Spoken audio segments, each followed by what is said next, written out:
Hai guys, balik lagi di Kausalitas yang Ning. Kali ini kita bakal membahas sebuah keadaan atau sebuah era yang disebut-sebut akan dialami oleh kita sebagai masyarakat. Atau bahkan, kemungkinan besar kita telah berada dalam era tersebut pada saat ini. Namun, kebanyakan dari kita jarang menyadarinya. Keadaan atau era tersebut disebut sebagai cyberpunk. Untuk kalian yang mungkin belum pernah mendengar apa itu cyberpunk, cyberpunk pada dasarnya adalah cabang dari genre fiksi ilmiah yang biasanya dapat kita temukan dalam dunia perfilman atau dunia penulisan. Di dalam era tersebut, manusia digambarkan memiliki kuasa yang cukup luar biasa atas teknologi. Namun, di sisi lain, kemajuan tersebut tidak dibarengi dengan peningkatan kualitas kemanusiaan itu sendiri, yang mana di dalam era cyberpunk, manusia digambarkan mengalami kemerosotan moral yang cukup signifikan. Kehidupan yang dijalani oleh masyarakat pun dapat dikatakan cukup absurd dan aneh. Manusia pada era tersebut sangat menghamba pada kebebasan. Kebanyakan memiliki karakter yang egois dan individualis. Beragam jenis hubungan yang dibangun oleh masyarakat pun dapat dikatakan sangat dipenuhi dengan formalitas belaka. Atau dengan kata lain, manusia telah kehilangan nilai kebaikan dan hanya mementingkan keuntungan, yang kembali menegaskan telah pudarnya identitas universal manusia sebagai kemanusiaan. Lawan dari cyberpunk adalah cyber totalitarianisme, yang mana jika cyberpunk memiliki keterkaitan erat dengan kebebasan, maka cyber totalitarianisme memiliki kecenderungan sebaliknya, yakni mengikat manusia dengan erat dalam hukum dan aturan-aturan yang sangat amat tegas dan mengikat. Pertama, kita akan bahas terlebih dahulu nilai dari kehidupan cyberpunk yang dapat kita temukan dalam kehidupan kita sehari-hari, yang juga secara tidak langsung menjadi bukti bahwa manusia telah memasuki era tersebut. Bukti pertama tentulah perkembangan dari teknologi yang berhasil digapai oleh manusia, yang mana beragam jenis penemuan luar biasa telah berhasil manusia ciptakan dan mengisi kehidupan kita sehari-hari. Fakta bahwa belakangan ini artificial intelligence juga semakin marak digunakan oleh manusia menjadi bukti bahwa manusia semakin menyatu dengan nilai-nilai yang mampu ditawarkan oleh teknologi. Bukti kedua yang menjadi dasar dari era cyberpunk adalah kesadaran manusia akan nilai dari kebebasan yang dimiliki. Maksudnya gimana? Maksudnya adalah manusia pada era saat ini telah sadar bahwa dirinya memiliki kemungkinan-kemungkinan yang dapat dilakukan, bahkan tanpa peduli keberadaan orang lain dan tanpa peduli nilai-nilai moral yang berlaku dalam kehidupan sehari-hari. Situasi tersebut dapat ditunjukkan dengan beragam tren bodoh yang dilakukan orang-orang mengatasnamakan kebebasan, serta perilaku hedonistik yang justru mendapat beragam pembelaan.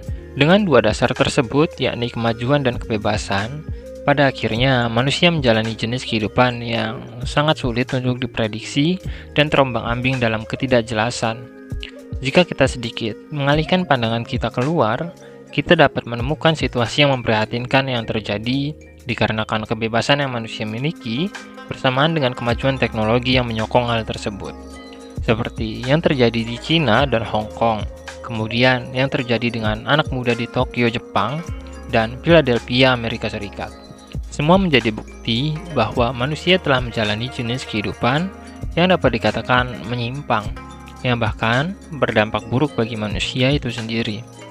Namun, sebagaimana salah satu ciri kehidupan cyberpunk yang individualis dan egoistik, kebanyakan orang pada akhirnya menolak untuk melihat dan memahami realitas yang dihadapinya. Kebanyakan masyarakat hanya akan fokus dengan diri masing-masing, seperti membiarkan orang lain melakukan kebodohan untuk kemudian ditertawakan, dan membela orang bodoh tersebut dengan tameng kebebasan. Kemudian, bergosip perihal permasalahan sosial yang sejatinya memprihatinkan, namun justru dipandang sebagai sebuah drama yang mengasihkan untuk mengisi waktu luang. Merosotnya nilai-nilai pengetahuan yang ditinggalkan juga menjadi salah satu ciri kehidupan cyberpunk.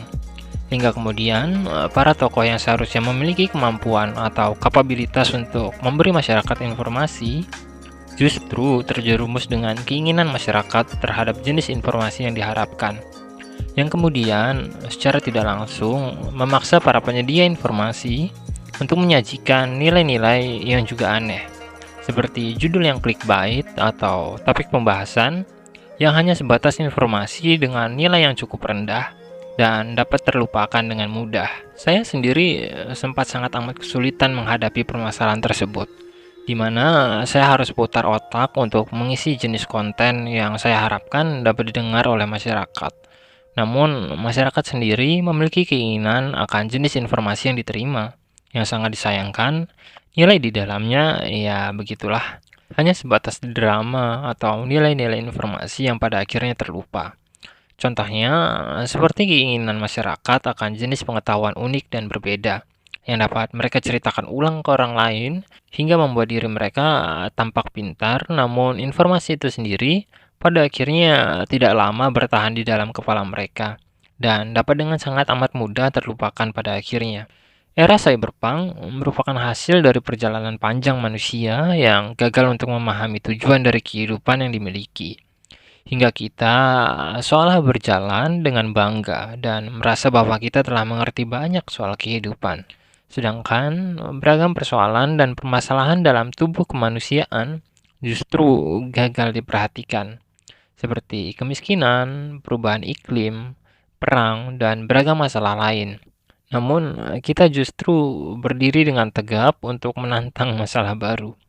Jadi, kapan kita akan sadar? Apakah harus dengan hukum yang mengikat dan kekangan seperti yang akan kita bahas dalam sesi selanjutnya? Atau justru ada hal lain yang menyakitkan yang dapat menyadarkan kita, yakni kejatuhan kembali kemanusiaan. Sekian kausalitas yang hening, sampai jumpa.